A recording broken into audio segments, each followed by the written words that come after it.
जय गुरु जी संगत जी। वीडियो को लाइक कीजिए, चैनल को सब्सक्राइब कीजिए और बेल आइकन को प्रेस कर दीजिए ताकि आपको लेटेस्ट वीडियो की जानकारी अच्छे से मिल सके। जय गुरु जी संगत जी। कई जीत बाकी है, कई हार बाकी है, अभी तो ज़िंदगी का सफ़र बाकी है। यहाँ से चले हैं नई मंजिल के लिए। यह तो एक पन्ना था, अभी तो पूरी किताब बाकी है। जी हाँ संगत जी, हम मनुष्य को सबसे ज़्यादा डर मृत्यु का ही होता है, जो एक कटु सत्य भी है। पर क्या हो अगर आपका कोई मरा हुआ फिर से जी उठे। जी हाँ संगत जी, आज का सत्संग इसी चमत्कार से परिपूर्ण है जो चंडीगढ़ के शर्मा अंकल का है, जिन्हें गुरुजी ने जीवन दान दिया है। तो चलिए संगत जी, अंकल का सत्संग शुरू करते हैं। गुरुजी से मिलने के बाद मैंने नर्क से स्वर्ग की दिव्य यात्रा की है।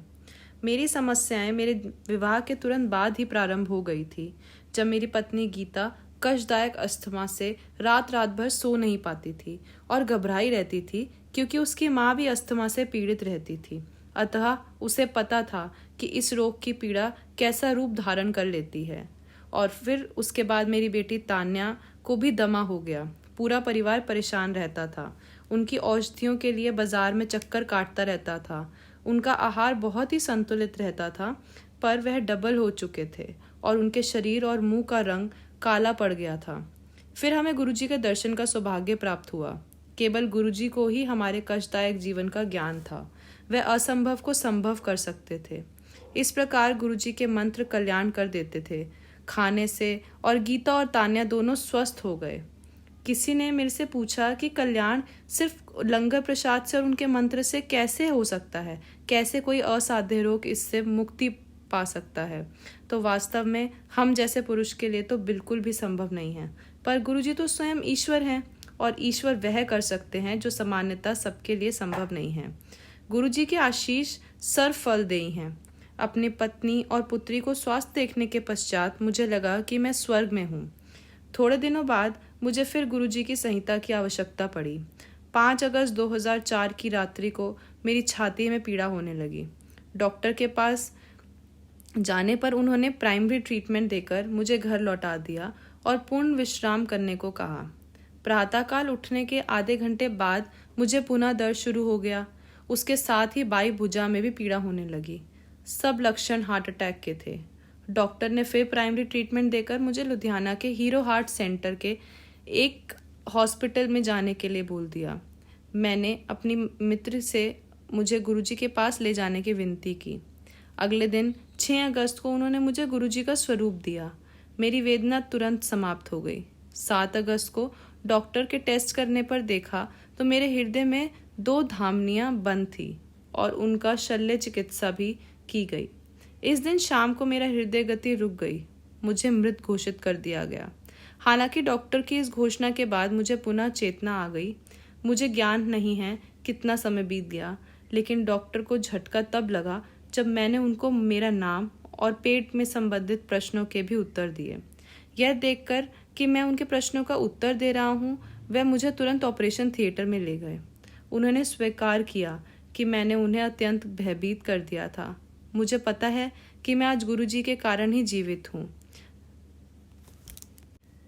ईश्वर के पश्चात नव जीवन प्रदान करना किसी के बस की बात नहीं, अतः गुरुजी ईश्वर हैं। शीघ्र ही डॉक्टर ने पूछा कि मैं अस्पताल में क्या कर रहा हूँ, क्या मुझे घर नहीं जाना है। निश्चित ही मुझे जाने की उत्सुकता थी। संगत के 2 सदस्य और मेरे मित्र श्री नरेंद्र और उनकी पत्नी मुझे दिल्ली से मिलने आए। उस समय तक मैं स्वस्थ था और घर आ गया था। 2 सप्ताह बाद मैं गुरुजी को अपना आभार प्रकट करने दिल्ली गया। गुरुजी की यह मैंने डॉक्टर से प्रिस्क्रिप्शन के अकॉर्डिंग डाइट को अवॉइड कर लंगर ग्रहण किया। मैंने टिक्कियाँ खाई, गोलगप्पे प्रसाद के रूप में लिए और अब मैं पूरी तरह संतुष्ट और स्वस्थ हूँ। मैं गुरुजी की कृपा से लिख रहा हूँ। गुरुजी से मिलने के पश्चात मुझे प्रतीत होता है कि मुझे इस संसार में सब कुछ प्राप्त हो गया है। नियति प्रश्न और चिंता मुक्त हो चुका हूँ और गुरुजी ने मुझे अनेक रूप में दर्शन भी दिए हैं। कई बार उन्होंने ऐसे असंभव दृश्य दिखाए हैं दर्शन के माध्यम से जो सामान्यतः नहीं देखे जा सकते। एक दिन जब मैं गुरुजी के पास था तो गुरुजी मेरे सर से मेरे शरीर में प्रवेश कर गए। मैं थोड़ा डर गया। मुझे लगा थोड़ी देर में वह बाहर आ जाएंगे, पर ऐसा नहीं हुआ। और जैसे ही विचार मेरे मन में आया, मैंने देखा कि वे बाहर आए और उन्होंने शिव रूप धारण किया। माँ गंगा उनके केशु से निकलकर मेरे शरीर में प्रवेश करने लगी। उसके पश्चात उनके शरीर से शेष नाग ने निकलकर मेरे 10 के कल से प्रवेश किया। शेष नाग ने ओम और ओम नमः शिवाय मेरे पूरे शरीर पर लिख दिया। शेष नाग ने मेरे शरीर से स्टंट निकाल कर फेंक दिया। अब मेरे शरीर और हृदय की देखभाल करते हैं गुरुजी। उन्होंने मुझे बताया कि शेष नाग सदा मेरे शरीर में रहेंगे। उन्होंने एक चाकू निकाला और मेरे त्रिनेत्र बनाए और वहां पर बैठ गए। फिर उन्होंने मेरे पैर काटकर नए पैर लगाए जिस पर ओम नमः शिवाय अंकित था।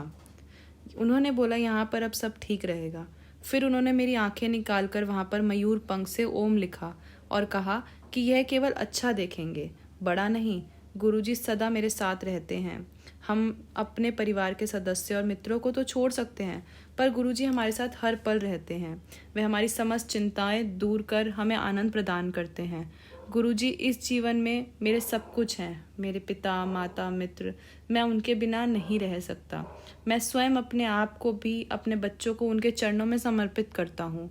मैंने जब भी चाहा गुरुजी ने मुझे शिवा रूप में दर्शन दिए हैं। उनमें से माँ गंगा ने मेरे सिर में प्रवेश किया है। एक बार गुरुजी ने शिवा रूप में मेरे ऊपर त्रिशूल फेंका, जिसने मेरे शरीर को भेद कर उसके सब और एक त्रोण बना दिया। गुरुजी ने कहा कि वह सदा मेरे साथ रहेगा। कुछ अंतर बाद गुरुजी ने मेरा हृदय निकालकर एक नया हृदय दिया और कहा कि अब कभी कोई समस्या नहीं होगी। पिछले वर्ष 2006 को मुझे स्वप्न आया कि 2 यमदूत श्वेत कपड़े पहनकर आए हैं और बोल रहे हैं कि मेरा समय समाप्त हो गया है और मुझे साथ चलने को कहा। तुरंत गुरुजी प्रकट हुए और उन्होंने यमदूतों को कहा कि मैं उनके साथ नहीं जा सकता। यमदूतों ने गुरुजी को कहा कि वह मुझे ले जाने आए हैं। गुरुजी ने उनको कहा कि यदि मेरा समय समाप्त भी हो गया है तब भी मैं यहीं रहूँगा। उन्होंने उन्हें जाने को कहा और वे चले गए मुझे लिए बगैर। मैं उठा और समय देखा तो रात्रि के 1:45 बज रहे थे। मेरा हृदय तेज था। गुरुजी ने पुनः मेरी जीवन रक्षा की थी और मैंने उनका धन्यवाद किया। उन्होंने मुझे बार बार जीवन प्रदान किया है। मेरी उनसे विनती है कि वे जन्मों तक मुझे अपने चरण कमलों में स्थान दें और मैं उनकी अभिलाषा के अनुसार कार्यरत रहूं। मैं अपने आप को उन्हें सुपुत्र करता हूं। मुझे उनके साथ अपनी अनुभूतियों का अधिक ज्ञान नहीं है। जब भी मैं उनकी ओर देखता हूं मुझे आकाश से उनके दिव्य रूप पर गुलाबी की पंखुड़ियां दिखती हैं। मैं उनकी दया से नरक से स्वर्ग तक गया हूं और प्रार्थना करता हूं कि मैं उनकी आशा के अनुरूप कार्य करता रहूं और किसी भी कारण से कभी भी विचलित नहीं हूं। जय गुरुजी, शुक्राना गुरुजी। आज जो सत्संग हम आपके साथ शेयर कर रहे हैं वह बहुत ही महत्वपूर्ण है, जिसे सुनकर आपको कई सवालों के जवाब मिल जाएंगे। और संगत जी, यह सत्संग पूरी तरह से सत्य घटना पर आधारित है। दिल्ली के अचल पलंगल जो गुरुजी की पुरानी संगत में हैं, उन्हीं का सत्संग, उन्हीं की जुबानी आज मैं आप सबके साथ शेयर करने जा रही हूँ। आप सभी बहुत ध्यान से सुनिएगा और अंत तक बने रहिएगा। गुरुजी ने अंकल को कैसे कासन को दूर किया और हम भी आशा करते हैं गुरुजी आपके और आपके परिवार को भी ऐसे ब्लेस करते रहें जैसे आंचल पॉल अंकल को किया। तो चलिए अंकल का सत्संग शुरू करते हैं। दिसंबर 1999 की बात है। मेरे लिए तब एक बहुत भयानक समाचार लेकर आया था। धीरे धीरे मेरी आवाज़ कम होती जा रही थी और थोड़े से शब्दों के उच्चारण के लिए भी मुझे बहुत प्रयास करना पड़ रहा था।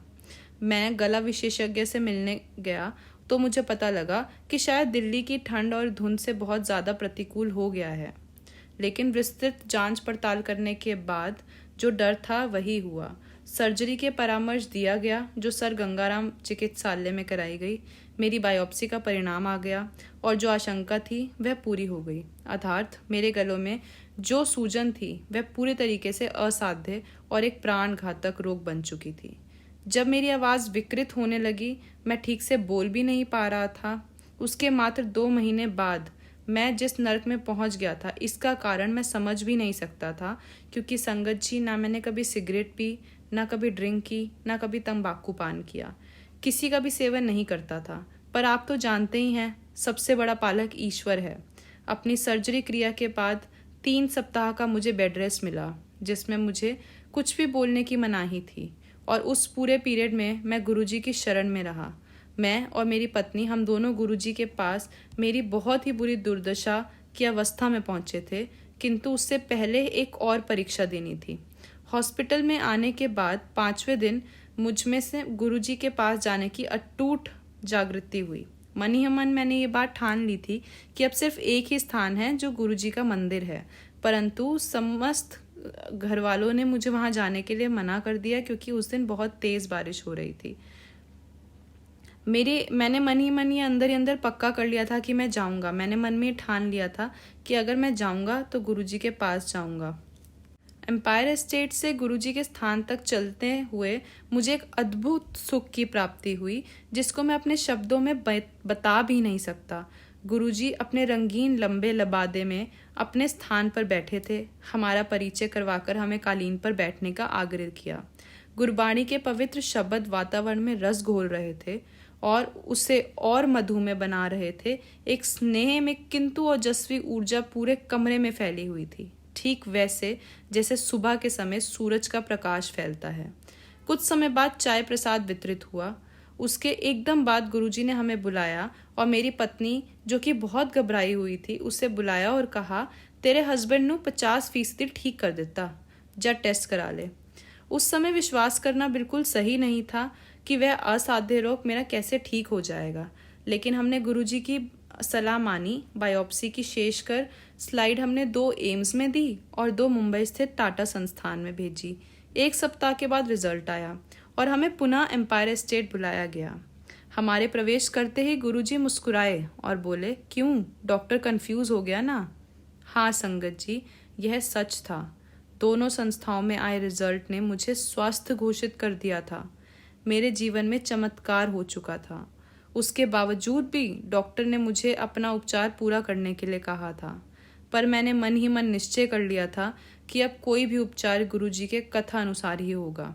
और आगे हुआ ये कि गुरुजी ने मुझे मिर्ची से भरा हुआ लंगर खाने को कहा, जबकि डॉक्टर ने मुझे पूरी तरह से उबला खाना खाने के लिए निर्देश दिया था। मिर्ची से भरा हुआ खाना खा के मेरा गुरुजी ने उच्चारण भी करवाया और घोषित कर दिया कि मैं पूर्णतः स्वस्थ हूँ। गुरुजी के परामर्श से इस समय पर मेरे को कोई दुष्प्रभाव नहीं पड़ा, ना कभी भी कोई पीड़ा आई। मेरा हीमोग्लोबिन सदा सामान्य से ऊपर रहा। हाँ, एकमात्र औषधि अगर मैंने ली थी तो वह यह थी कि गुरुजी द्वारा अभिमंत्रित तांबे के लोटे से जल भरकर पीना, उस पूरी क्रिया में पूरी रात्रि जल भरकर रखना, उसके पश्चात प्रातःकाल आधा पीकर शेष से स्नान करना। इस अति साधारण क्रिया पद्धति से मैं पूरी तरह स्वस्थ हो गया था। मेरे लिए नया जीवन बाहें फैलाए खड़ा था। हाँ संगत जी, मेरा जीवन चमत्कार से भर चुका था।